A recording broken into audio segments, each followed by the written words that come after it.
Hi guys, hi, welcome to the neighborhood. Please won't you be, please won't you be my neighbor? And I decided that that is going to be one of my themes is that I'm going to call you guys neighbors. I feel like we're in this big community. I'll call it the neighborhood of all the magical practitioners in the YouTube community. So, won't you be my neighbor? I am just finishing off the 12 days of Yule. I want to start by saying I have had such great fun participating in this challenge for all of you magical practitioners. It has been fun to meet new people, to gain new subscribers, to subscribe to new people. I think I've subscribed to quite a few channels because when I saw your videos, I so enjoyed and related to you all so much. It has been so much fun. I want to thank Ivy the occultist for starting this challenge. I think you've got a lot of people in the community all on board, and it was great to meet and experience new people. And to do this along with Ivy the occultist. I think she's awesome. Thank you for this. And thanks to everyone that participated because you helped a lot of us find each other, which is awesome. So I have missed a few days. So this is going to be like a recap, catching up on some of the days that I have missed, and then finally going to January 1st, which is today, and talking about where I'm going with my practice. So I'm going to quickly go through these days that I have missed. Um, Spirits of Yule. Who do you work with? Well, I work a lot with my ancestors. I work with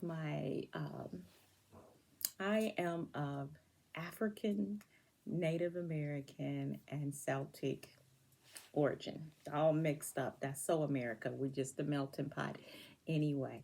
So I honor all those ancestors. And then the Celtic part, I'm not sure how that took place, but you know, I'm interested in trying to learn more about that.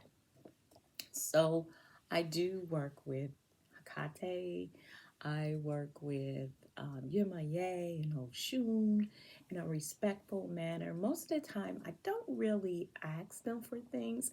I feel like I feel their presence and I tap into the archetype of who they are. I still work with, I feel like the Creator God and the Goddess to help me along the way because I believe in that balance of the divine masculine and the divine feminine. So all of that is accumulation, and I feel like they work with me, and I may not have the greatest life to a lot of people, but it's pretty good to me, and I manifest some of the things. I'm enjoying life. I'm reaching more of my golden years, and I still get to do a lot of things and participate in a lot of things like this. So I feel blessed and excited about the year that's coming. Okay, that's that. Share your winter glamours. Well, as you can see, I am a crone, uh, but I had a revelation, and I even did a video about that. That sometimes, as I got to be older, I kind of was like, well, what is all that glamour magic? What is that for? But the more I took care of myself, the more I accentuated what I feel was my best features, the more confidence I gained in being the beautiful woman that I am. And I celebrated my beauty, my femininity, and a beautiful thing happened. It was like magic because I came alive and didn't feel like I have to be an old fuddy duddy because I'm turning 64 years old. And actually, this year I will be 65. Um, so the magic that occurred was a mindset in myself. But what are some of the things that I do? I speak incantations over the products that I use, the creams, the lotions, and the potions. I do that in my morning. I guess it would be a ritual when I drink my tea. I say that, my youth is renewed daily, and I feel that way. I don't really feel 65, but I know that I am. So I feel like my youth is renewed daily. Um, for me, glamour magic is more here for me.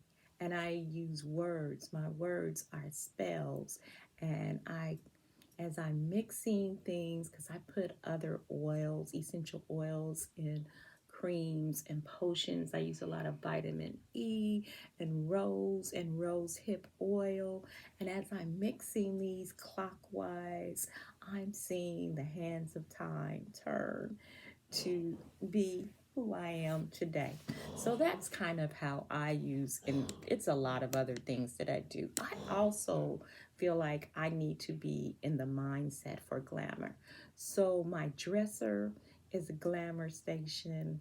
Um, I have as you can see here, this is a glamour station for me.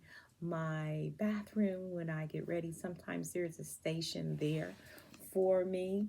And so I connect to that glamour this way. And I use glamour either way to bring attention to myself, to enchant, or if I just kind of want to be in and out, whispering through, and not really be as visible, I use glamour that way also. So that is that. As I said, what is a winter candle spell? Well, I've been working on a road opener spell. That's a lot of That's really different than what I've been doing. I feel like that's part of the chaos magic that I've been working with. I have a board. I showed you guys the board. I completed the board. I bust through some mindsets and things that were holding me back. I use the candle to burn away any lingering mindsets, and I use candle magic with some road opener oil and a few ingredients, which I rather keep to myself. As I came to the end of the board and reached the land of manifestation. That's what I call the land on the board.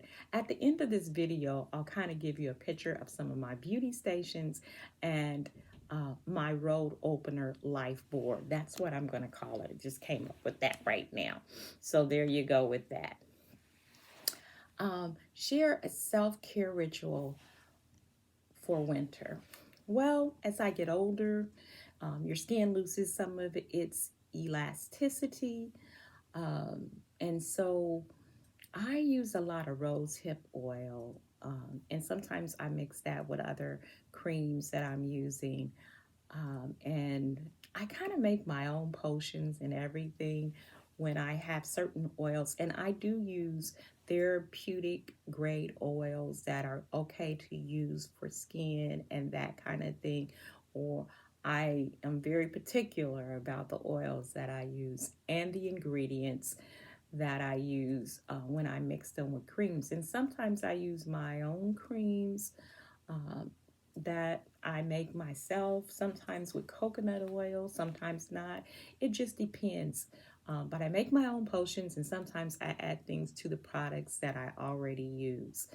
And I have to keep my skin lotioned or creamed up, especially in the wintertime. And that's an overall whole body cream. And I also do a lot of scrubs, either with sugar or salt. Um, I only use a little salt because, if you have hypertension or any of those things, you kind of got to be careful of how much salt you use, even in baths and stuff like that. So I just use a little bit, but I use those to scrub off the dead skin, and then I moisturize my skin daily with my own potions and that kind of thing. Um, so that would be my skincare, and I make it a moment because it got to be a moment. It got to be an environment. So I like candles. I make sure the environment is pretty to me. I take the moment and the time to have this moment as I'm lotioning my body. I see those cells renewing and rejuvenating, and me feeling vital and young and uh, sensual and all of that as I'm lotioning my skin. I make it an experience, even in the mundane things that I do daily. So that is that. And then for January 1st, which is today, hey, where do you feel your occult practice will go next?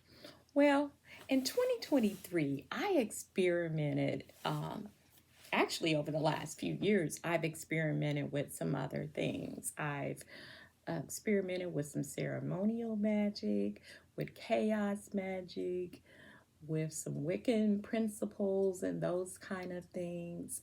Of course, I've stayed steady to my hoodoo practice and my hoodoo roots.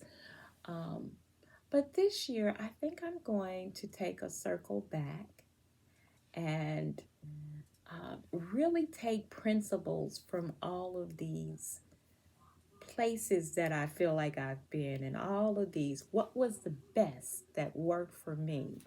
I've done a video that talked about soul magic, and that is what I practice. I feel like soul magic. It's the magic that comes up through me from my soul, and it's a combination of all the things I've experienced and all the things I've learned.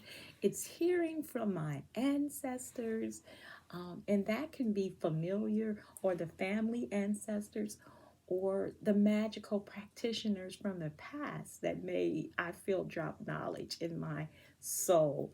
And that comes up and out through me with my magic. So I plan on working more and defining and making that work for me even more. Soul magic, the magic from my soul, is the African, native, and Celtic roots within me. Like the roots of a tree, as they come up, that magic comes up from me like the tree of life, and I'm going to blend that to make it as much mine as possible. So there you have it. Be blessed. Blessed be. What a great challenge. I feel like this year we'll all learn, expand, grow, maybe fall on our faces, but we'll always get back up better than before. Be blessed. Blessed New Year.